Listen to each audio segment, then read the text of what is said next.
I went for my physical with my family physician, Dr. Segalia, and I passed it wonderfully. As I'm getting dressed, he goes, "Are there any other issues?" And I went, "Well, I've been experiencing a great deal of heartburn lately, more than usual," looking for that little prescription for Prilosec. And he continued to ask me a few more questions as if I've had difficulty swallowing. And I said, "Well, yes, but I can explain that. This was around the holiday time." I says, "I went Christmas shopping at lunch and stopped and picked up a burger and driving down 495 trying to eat and drive, and it got caught and I couldn't swallow." And it happened a few other times, but again, I could explain it. I was rushing and didn't chew. But Dr. Segalia says, "Well, let's do an endoscopy." And all I wanted was a prescription for Prilosec. My daughter picked me up. We went home. I didn't say anything to anyone for a while, and after supper I told my husband, "The doctor told me I had cancer." He was numb. And I says, "I have to call this surgeon tomorrow." The next day I did call the surgeon to make an appointment from work. At work I receive a call from Dr. Donahue, "Did you call this surgeon?" I said, "Yes, I did." He says, "When's your appointment?" I says, "In 3 months." He said, "That won't do." He said, "Are you going to be there?" I said, "Yes, I'm going to be here for the 8 hours. He said, "I'll call you back." Within 20 minutes he calls me back and tells me, "You have an appointment tomorrow at 8 o'clock. So they had me meet Dr. Cadis. Dr. Cadis put me on a very, very regulated chemotherapy for 24 hours a day for 30 days. Radiation 5 days a week for 30 days. I was not a very well person, having chemo and radiation all day long with the chemo, day and night. I had fantastic visiting nurses that came and refilled my chemo pouch that I carried around with me. Needless to say, it affected me very strongly. I was really useless. They were fantastic at the hospital here. Adonica, Nancy, held my hand as I cried in agony. I had the surgery. It was long, it was difficult. I came through it. When I came to see Dr. Cadis, she says, "You're going to have 3 more doses." And these were real heavy doses, my insurance policy, if you will. And it made me very ill. It made me more ill than I was having it every day for 24 hours. But it's been 6 years, 7 years, and I'm here. I'm cancer-free.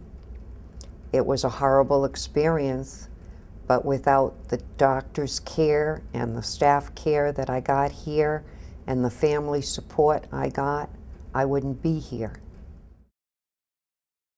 Cancer doesn't just affect a cancer patient. It affects the caretakers, the family, the friends. I lost a year of my life battling cancer. My family, especially my daughter and her son, who was 3 at the time, had to drive me around because radiation was not available here. I'd have to go to Worcester for radiation at 9 o'clock in the morning and then back here for 11. I lost a year of my life. She gave up a year of her life, as did the other members of my family. You're alone with cancer, even though you have your loved ones and your friends around you. You feel alone. The staff here filled that void. For myself, I didn't want to share my pain with my family because they didn't know what to do. They want to help you, but they don't know how. They feel hopeless. They feel like they cannot help you in any way. No matter what they do, it's not going to make you feel better.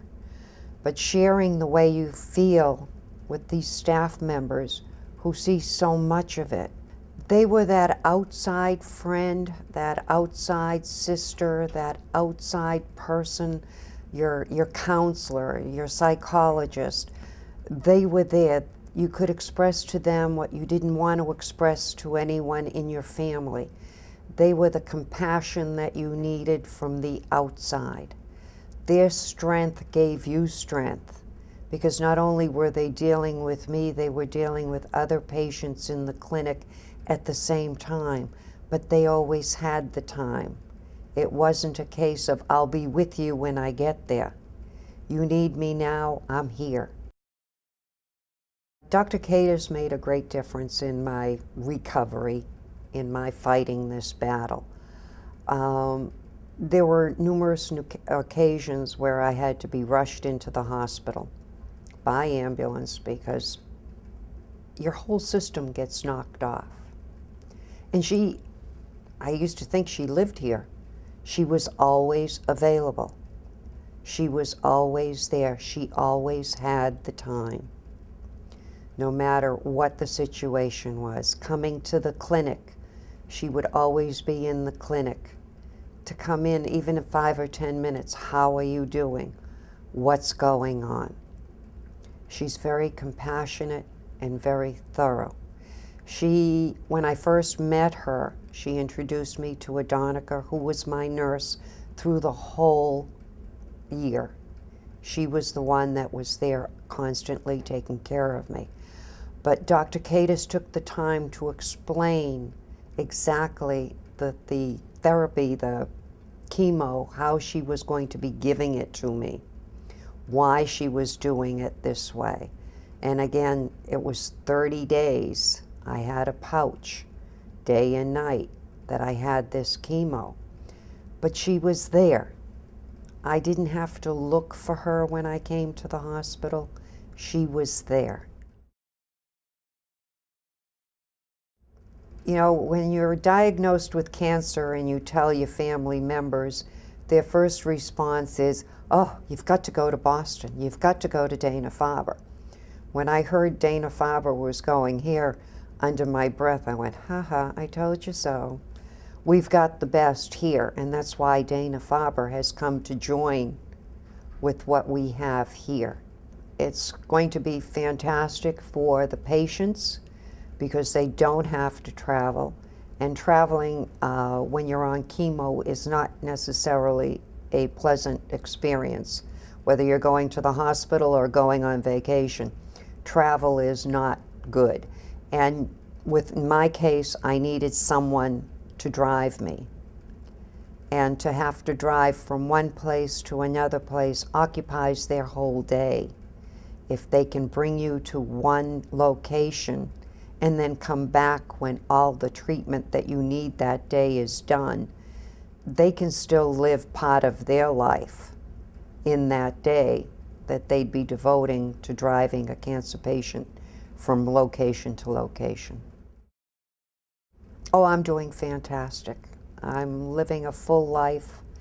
No pains, no agony, just enjoying every single day to the fullest.